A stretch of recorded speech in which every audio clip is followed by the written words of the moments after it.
Hello, Pachu. This is a question of allegation. We know that very much.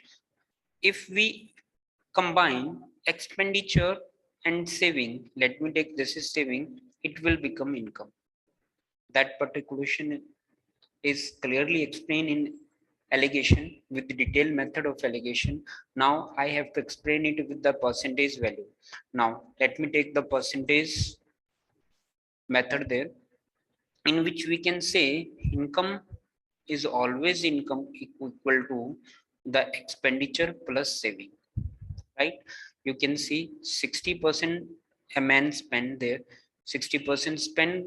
That means if the total 100 is your income, that 60% spend and 40% is saving. You can see this thing. Now they are saying the income is increased with 15%.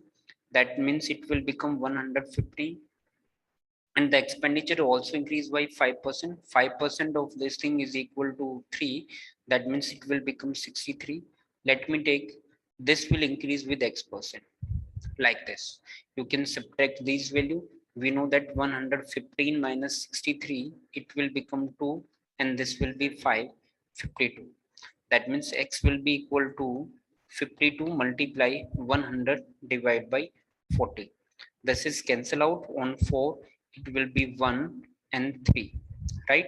It will comes out to be 130%, right? That means 100% is your saving and 30% you get extra. That means total increment is equal to 30%.